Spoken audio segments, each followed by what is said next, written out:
O nosso vídeo hoje para falar sobre essa informação confirmada lá pelo pessoal do Imprensa Verde, muito obrigado, ele garantiu o interesse do lateral direito Auro para a temporada de 2023, jogador que tem 26 anos de idade, encerrou seu empréstimo no Santos, ele que pertencia ao Toronto, né, lá do futebol do Canadá, que disputa a Major League Soccer, né, do futebol dos Estados Unidos também, encerrou seu vínculo e agora fica livre no mercado para fechar com outro clube no ano que vem. Esse jogador, que atuou apenas 15 vezes no Santos nesta última temporada, começou no início ali, logo na sua trajetória, com um problema no pubis, né? Essa informação lá do portal UOL, que impossibilitou dele participar de mais jogos. Quando ele ficou à disposição, teve um grande problema ali de até mesmo uma burocracia interna no Santos, né? Que era um nome que não foi aprovado pelo então técnico, o Fábio Carille. Mesmo assim, o executivo de futebol naquela época, o Edu Dracena, ele barrou a chegada, no caso, do Daniel Guedes, que estava ali, fez uma boa pré-temporada no Santos, e mesmo assim, apesar do Fábio Carille não gostar do Auro, ele quis, né, insistiu na sua continuidade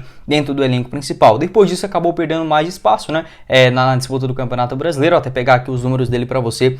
Apenas na disputa da Série A do Brasileirão, 8 jogos, né, sendo apenas 5 deles como titular. Depois disso, na reta final, com o Orlando Ribeiro, né, interino lá no Santos, participou de algumas partidas, mas sem empolgar muito. Dessa forma, o Santos busca para a temporada do ano que vem um novo lateral direito, já que o Auro ele foi reserva do Madison e também do Natan, né? A tendência é que apenas o Natan continue dentro do elenco santista e busque um outro jogador para essa posição, ao menos para o banco de reservas. Então, um jogador que fica aí livre no mercado, surgiu muito bem lá nas categorias de base do São Paulo, né? Ainda no ano de 2014, quando foi vendido para o futebol do Canadá, do Toronto, né? Por 600 mil euros naquela época, mais ou menos 2 milhões e 600 mil reais. Até surgiu com uma certa expectativa, teve ali alguns problemas de lesões, principalmente na temporada de 2016, o que impossibilitou dele atuar com maior frequência. Acho um jogador ok, interessante para essa posição, não é tão medalhão quanto, por exemplo, as outras posições, opções, né, melhor dizendo, que o Goiás estava interessado nessa posição de lateral direito. O Saravia, lateral direito aí, ex-Botafogo, segundo o Periquito Brisado, neste momento ele está descartado pela diretoria do Goiás por conta de um problema crônico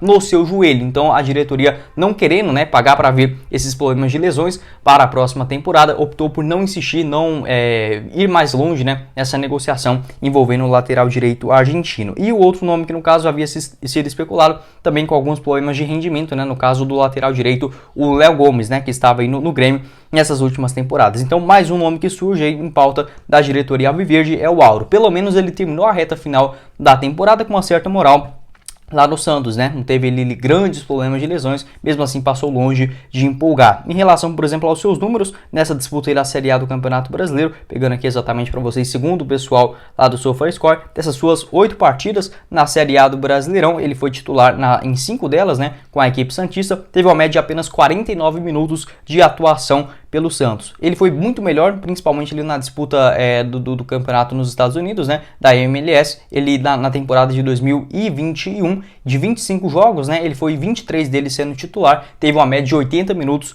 em campo, né, de duração e percorrendo grande parte do campo, não só na questão defensiva, quanto também na parte ofensiva. Quando ele surgiu no São Paulo, era um lateral direito, além de baixinho, né, 1,68 m, era muito ágil, então ele parecia muito mais um ponta direita do que um lateral. Ele foi até mesmo evoluindo nessa parte física também, tanto é que no Santos ele era um jogador que destacava muito mais pela parte defensiva, não comprometia muito, mas lá ofensivamente deixava muito a desejar. Nos Estados Unidos nem tanto, né? Apesar dele não ter marcado nenhum gol, ele deu no total na sua passagem por lá 10 assistências em um total de 30, 50, 110 jogos mais ou menos, né? Ele deu essa média de 10 assistências no futebol dos Estados Unidos, sendo na sua última temporada, né, 31 partidas, 3 gols marcados. Na MLS, de 25 jogos, foi titular em 23 deles. Na temporada de 2020, também já lá nos Estados Unidos, 20 partidas no total e sendo 19 delas como titular. Também atuou naquele período como um jogador pelo lado esquerdo do campo, né? Segundo aí o Transfermarkt, ele pode atuar como um lateral direito, um meia direita e também um meia esquerda, posições que ele já fez também nas categorias de base